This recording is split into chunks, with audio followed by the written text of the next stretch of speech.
between the hours of 9 and 11. And yes, na down for back friend Amaka. Ebai say Uncle Jano ewo Wiamoase. And I just say Pfizer ne Amaka ekoye. Ti abusian for so mo ho sa Quincy. And Amaka ebai e de Pfizer Akoma FM 87.9 Kumasi. The Pfizer phone ebre abusian for no buy one ka bi no an say o de phone mo na o mutu ka pi o mo ko. Hey, afi echi o meti ne say Pfizer free. Enti omo eko ye fene say Wiamoase ho koye follow up. In fact omo koye no na omo kire say omo the body no eko Agona. hey, Hospital. In fact Wiamoase hospital. But omo ko Wiamoase na say body ni ho. Ne tie say omo DH na say akopi wa. Akoma FM 87.9 Kumasi. Eno mu hu say ne nanti ho no sekan atwitwa no na omu pejano so na moja free ni trim ni na sum ni baby moja enti ono Pfizer no na hye white ya Pfizer na hye white na omode Pfizer de ne etu ne bo no ono de ne de na me mami ye de odina tiri ofa bibia no sa ko fa yes eti na ye eboba ne sekan na se omode ewiwie abofra ne sa na etuo bi ekasai and oda from ho yes etuo kasai etuo na kasai no according to police no 87.9 locally made pistol now team say the pan no shoot anyhow but now police for me ema ye hu say etuo no free Pfizer and Crawford no ho ene buy and I say free Wiamoase for no ho ene buy. But at the end of the day, no, Wiamoase for nipa be se me ensama me for me ensase mienu. Ezi tuo no keka kama na kan wa so. It na kwa stray bullet. And I just say almost so e ka omo. Na unse aposifo no eyade enra na Agona District Police Command. Any man plantain and no come 87.9 Kumasi. Hwe sadie no. Say at the behest of the regional commander. Crime officers mienu baku free Agona baku free we eno no maka abuma. Nti hey na hey when ombeshia omo for fro no. Okay. Ena omo abusia for the amane bomb no ena omo we Agona District Commander. No but me come be o mabay. We Pfizer fee. Ewo Aboaso. Yes, Pfizer fee Aboaso. Ena commander enso so echiche busia for ra afi so o ka che omo say o makoma ntom yem na o be make sure say nipa Akoma FM 87.9 Kumasi. Na onim metimi aka che say Aboaso boys no you want me drew ho no even getting information na dem I mean ka che say look Abrante say open information padia e was say we jacket no we give to baby na oni nipa na kasa because who say yes we say TV3 na media general Abrante me bi omo ya de pa in fact omo an de me wura Aboaso kromo ho boy my ref man gini din me could read no so Abrante ba ko so receive me kama and on mame information o ka chem say look omo de omo ya omo adwum pa say omo ko Wiamoase but that say that ben on meko de omonkan but they will certainly go to Akoma FM 87.9 Kumasi. Eye Pfizer Harun woni so re na in fact me crime officer ba ko kasa no almost so kasa o menya intel say amrante no prepare so me ko say me na kasa me o kasa say they yat no sa no so ate it menya interest look any ma me ko Wiamoase because that time na me nyan ko Wiamoase na me ko crime scene ho na me ko hwe de ekoso ho aka a kilometer minim kroni din but a junction bisa me no drew there's a junction e wura krofufuru bi but met me aka say between that junction and Wiamoase just a kilometer 87.9 Kumasi. And I mean police snap check bi ho a police form you know heavily armed and e ka bi aduru ho a omo be hwehwe ka ne mu nyina okay enti anu no ni ehoni eyi mu nipa nyina si. Okay. Ansana, okay. Amando no. Na Amando obua on camera say. Obua o ye hwan na me papa bi dru ho me say na obeye ne ho say me so ye aban fo no mu nkofo ni bi dru. Masa who are you? Even if you were a minister, get down. Amando born home. Amando no. Oh, serious man. And you know, President Kran you do a crank check. Very serious police officer. Very serious. And I think that's how I was. So they are not more, you know, say omo check say obinfa. Say obinfa. We already know. And rantana yo madwen say omi rekrom ho. And we are one same rantan so I crowd say almost the BCBC. It's not omo trust it. I mean, situation because of the situation, it's now I very careful. Now, one who stick you kuta abranti. Second year pass. Okay. For bet my journey live with your Facebook page. All right. Akoma 87.9 FM. Okay. Videos are. Second year pass. Yeah. Can no ni balo tibet me akona ye nim kakra man ya. Kia taxi. Akoma FM 87.9 Kumasi. Yes, car ni. Okay. Car we no nya second any apaso ni wo mu no. Na omo busa driver ni se second apaso. What they coin. In fact, na nya driver ni dia but na ye one of the passengers. No, driver ni no. Driver ni. Busa so dey coin. We not to papa so say na or si so be at bi just baby are not in some nam no baby are second apaso. Ese no dey born ho by. Na enam ho baby. But so just or the born ho by say we share obi okwa so be so attack na. Yes, so they born ho by. Okay. But second is very sharp. Iti pray for detainee Akoma FM for bear 1 hour na just almost to ma no iti me call but omo yes omo frɛ reinforcement yes omo be fa omo de omo call ti me call Wiamoase by na che say omo call but I want to believe say omo de namrantie no na visa no omo de mrantie na okay Agona police station iti de na cost one they were not leaving anything to chance say ebia obi kura abona adwumo po say mrantie mienu we ipe o ene fifi ho de wo ye kwan uduru o megina o me boss search. Oh no. Now here, when na me drew ho no. Me cry me with my jacket. Tom catch himself. And me san ko fa my ID card e che say. Me ye adwuma team ko fa my ID card be che amando.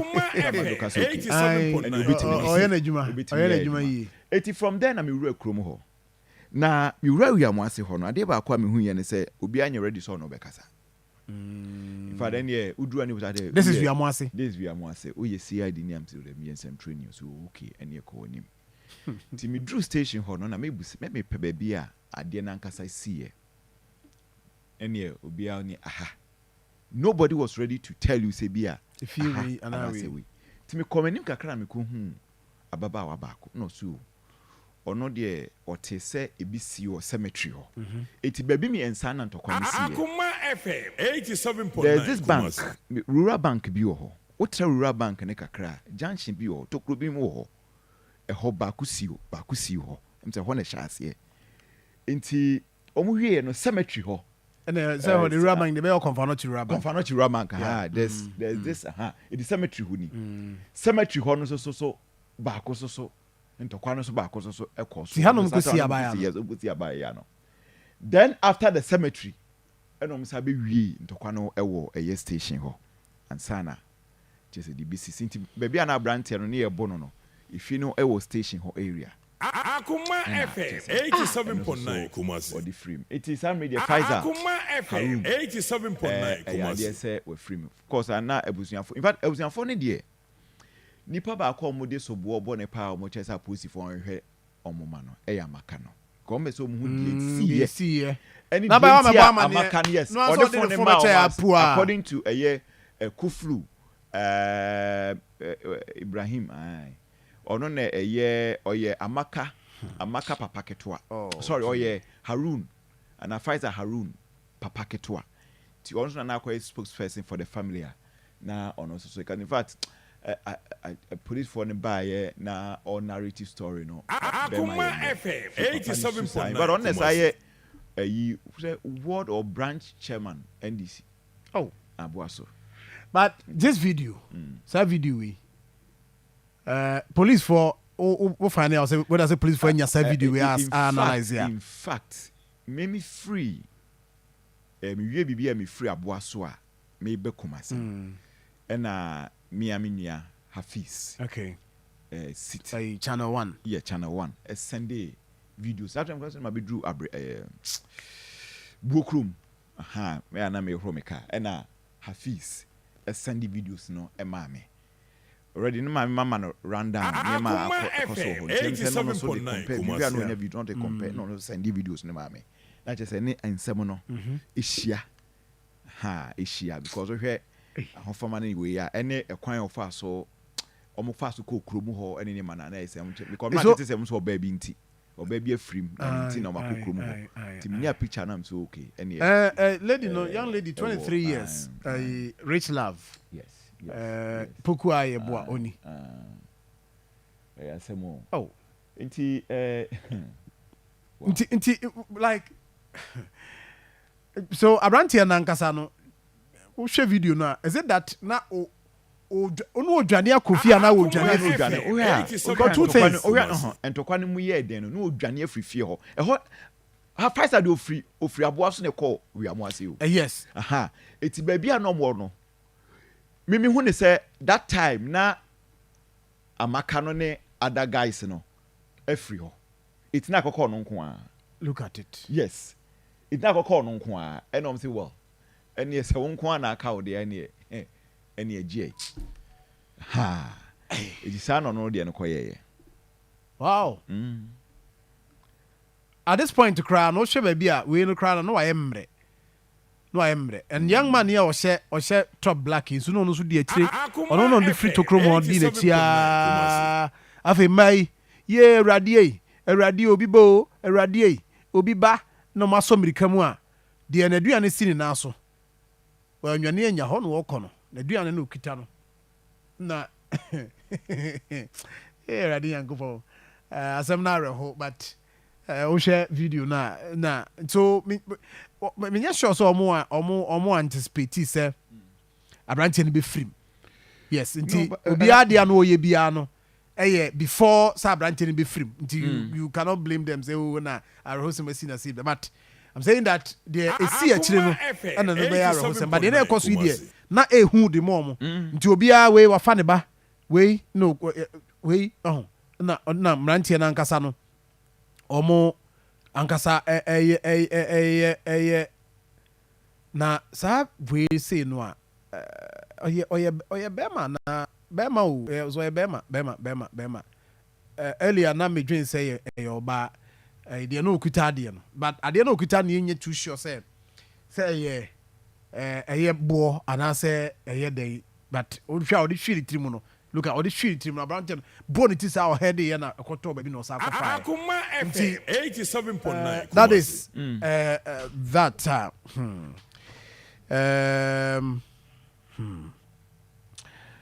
hey okay right oh the SCB because there's other information about no so but you see yeah best post for said Evans okay I say ono omo adwuma mo ye no enim say yes police there me say post for just say bi omo ka say ade we there o yinya amanenka but say pa say asemasi Ghana police Akoma so omo ka so be ya me jomudi oh yes ma yentie me nya sound naka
that's sad abusuafo adwen but yen na Jovi Travel for Jobs and Estate Agency ase yen na se pa wo de manfo tu kwan na no